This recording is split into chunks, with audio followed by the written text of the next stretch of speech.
What's up, motherfuckers? Here we go. It's Woody Woo. You know how we do.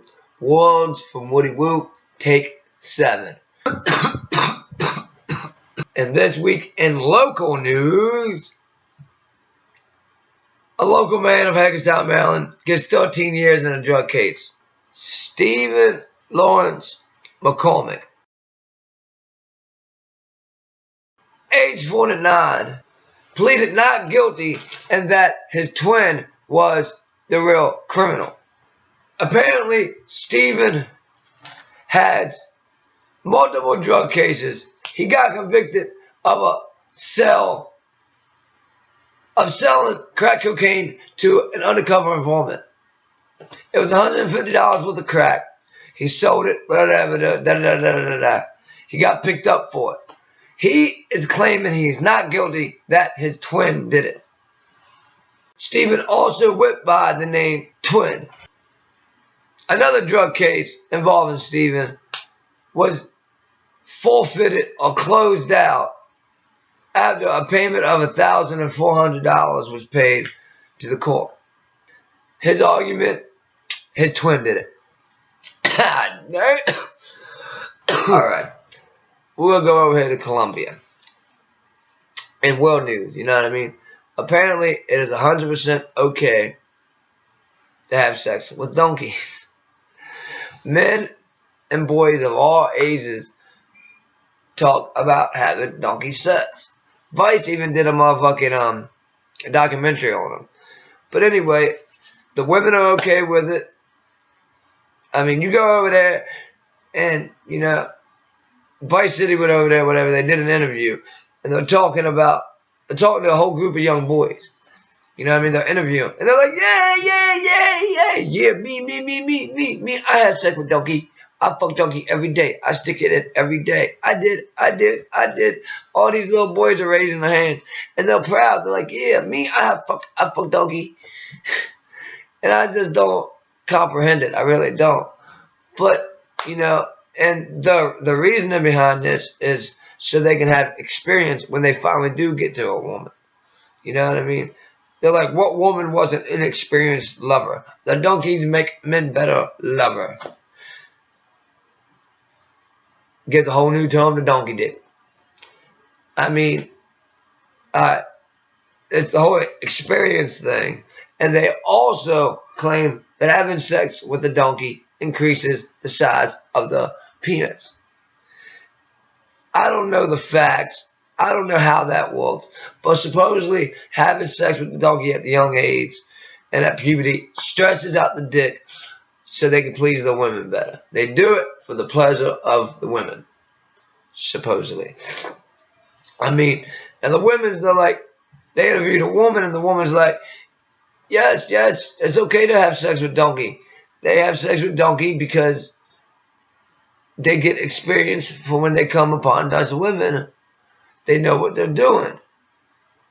And it also makes the penis larger. But one woman was like, it's okay, but as soon as they get in a relationship with me, no more donkey. Me only, no more donkey. They need to be careful because they're going to get their donkey slaughtered by one of these crazy bitches out there. Because some of these guys, they don't stop fucking donkeys. They interviewed this one guy who actually took him back and had sex with the donkey in front of the camera. Like I said, you can look at this shit up on Vice City. Vice News. Because they did a documentary. And this dude's just like, he's like, I don't gotta buy shoes. He's like, the only thing bad about donkey is donkey don't suck dick. But the guy was talking about how he got the steps into how he had to arouse the donkey to make it okay to stick it in. And they fucking donkeys in Colombia. This guy said that he would prefer a donkey over a woman. He has had sex with donkeys and he's went back. It's okay to have sex in Colombia. You know what I mean? Colombia, they have sex with donkeys. Crazy motherfuckers.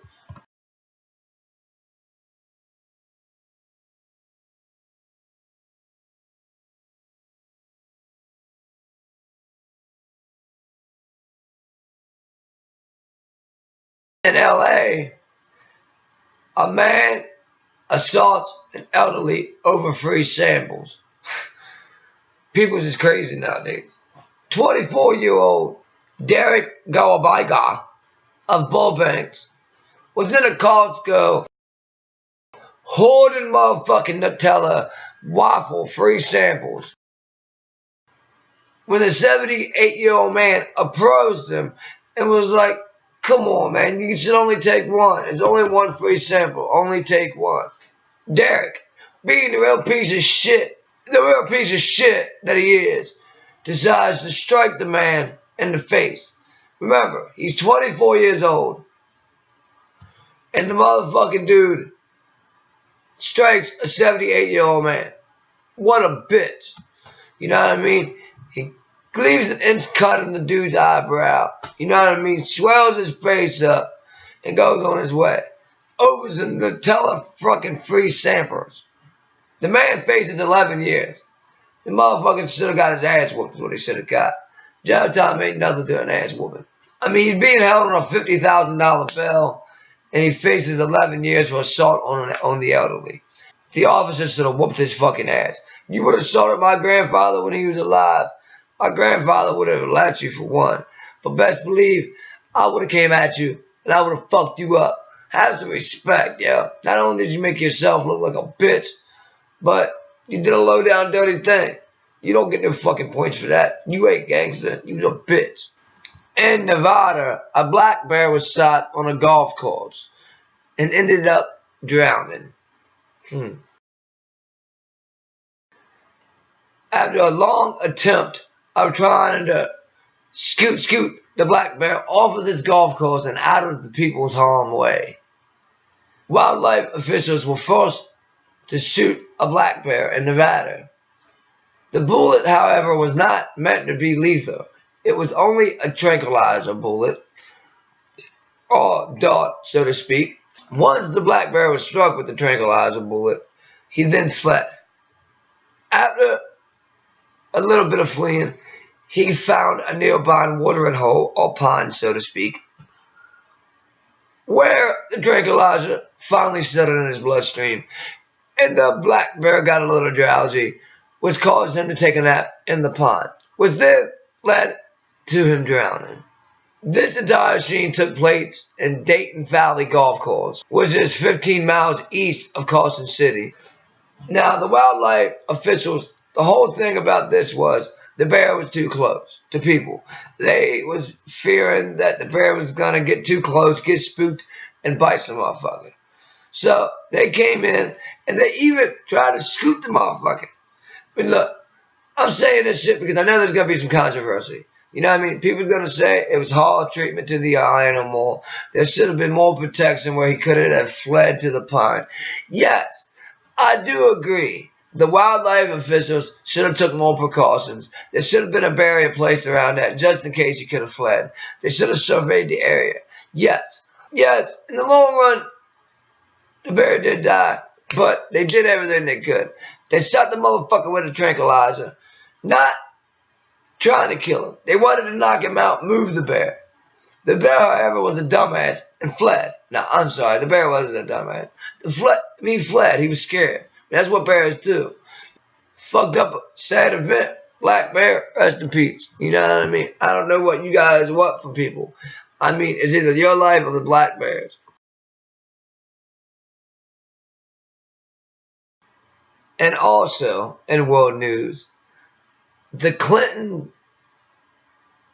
Hillary Clinton email scandal, as they call it, continues. As of September 23rd, 2,000 emails were being recovered by the FBI from Hillary Clinton's computer. The 30,000 messages could have been related to confidential information of all sorts. That is why it's being investigated. As of this point, Hillary Clinton and her staff has no explanation of why the computer server even got wiped out to begin with. They are being recovered because the computer server got deleted. They're gone. Hillary says they don't know who did it. She didn't do it. They're gone, but they're gone. So, but why are they being recovered? Why was 30,000 of these emails deleted, but not all of them? If you really want to speak on it. Hillary Clinton is absolutely corroborating. Of course she is. She's a fucking saint. It's her last name that gets her in trouble, just like Bill. People just like to hate. FBI is claiming right now that if they do find any incriminating evidence, that Hillary Clinton had to be behind it of some sort. There was 30,000 messages, and the FBI claims there's too many amounts of messages to deny any kind of knowledge. It's kind of hard for her to deny that she had anything to do with wiping it out.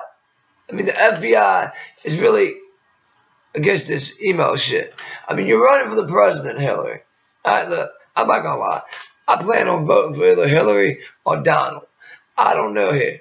But, I mean, I don't think these nuts is going to go in office and last. I mean, I think that lasted a little bit, but I don't think the votes are actually going up for him anymore. You're in the public eye. You're drawing mad attention to yourself. Why delete anything? That right there looks suspicious. And the FBI agrees. I mean, but the emails are being investigated. And if there is anything, Hillary, it will be picked up.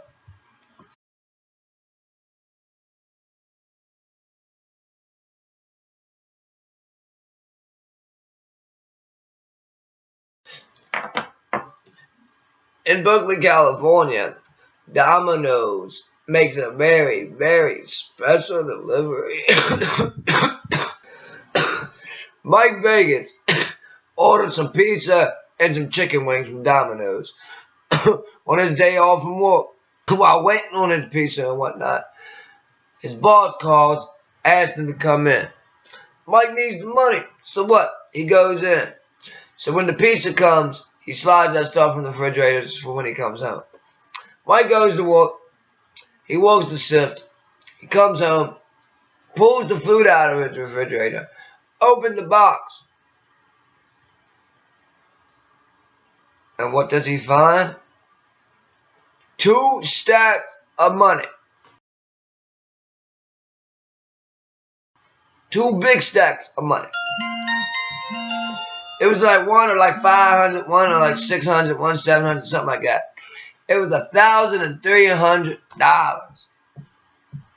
just in the motherfucking box, my chicken wings. Mark's like, what the fuck? Apparently, this Domino's was taking the money in the bank in one of these boxes as like a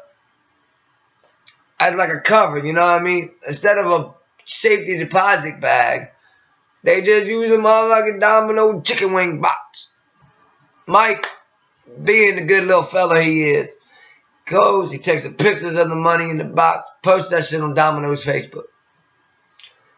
Apparently, the delivery guy has called Mike several times during his shift, but Mike was working, so he never received the phone calls. Well, Mike successfully returned the money to Domino's. And Domino's is like, yo, thank you. We appreciate it. And the motherfucker ends up getting a year free pizza. Pizza free for a year. All year long. Free pizza. You know what I mean? The dude, delivery driver, I probably would have fired his dumb ass. You know what I mean? For one, he would have got fired no matter what, whether I got the money back or not, because mistakes like that shouldn't fucking happen. You know what I mean? But he kept his job. Mike gets motherfucking free pizza for a year, and Domino's business loses no money.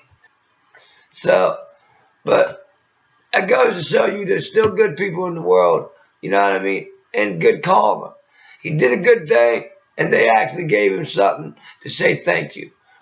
You know what I mean? You do good things come back. And the motherfucking dumbass of the week. I love this segment.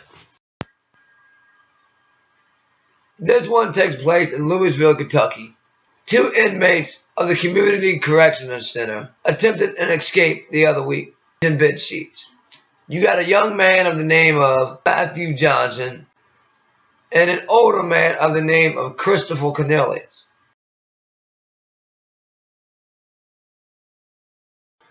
The two convicts proceeded to the roof of the facility where the main gist of the plan was going to lay out. Once from the roof, they tied bed sheets together, dropped them down, and the plan was to scale the side of the wall with the bed sheets and to the bottom, where they would then proceed to a vehicle and flee. The first to go down was the young Matthew. Whoever tied the knot should have went to motherfucking tying motherfucking school, because the motherfucking bed sheets untied themselves and Matthew came to a drop. The older Christopher was not going to attempt this. He was left on the roof without even trying to go down the motherfucker. Matthew somehow proceeded to hop in a vehicle, and homeboy was on his way. Well, on his way down the wall, a nurse in a nearby local facility called and was like, yo, there's somebody coming down the wall, somebody's breaking out. By 9 a.m., the police was aware and the sheriff was on his way, you know what I mean? Motherfucking, they picked up Cornelius on the roof. Matthew was picked up in a local car, you know what I mean? He had multiple injuries. He had injuries to his ankle, his back, and after being put into custody, he was transferred to the hospital because a 20-foot fall fucked homeboy up. The motherfucker, both of the guys was facing drug charges. I don't know how much time they both actually had. I have not a clue of how much time they had. But I do know breaking out of prison carries some motherfucking time. Even homeboy in the roof is going to get some time, and he didn't make it off the grounds. So, I mean, drug charges couldn't have been that bad unless it was the third strike. So now they're going back in there looking at more time because they're not going to run that shit concurrent. They're going to make them do the time for why they was in there to begin with. And then tack on more time on top of that. So, dumbass of the week, we got Matthew. You know what I mean? Matthew, buddy, should have tied the knots better. That's all I can say. Dumbass of the motherfucking week. Kentucky Louisville. Like, subscribe, favorite, share, comment. A second video weekly, top 10s of craziness and stuff like that. The more feedback I get from you guys, the better my material will be. This is Woody Woo. I'm signing off, saying, like always, be nice, be kind, fuck them haters. Come on, motherfuckers. Comment below. Get at your boy. Woody Woo. I'm out of here. Be nice, be kind.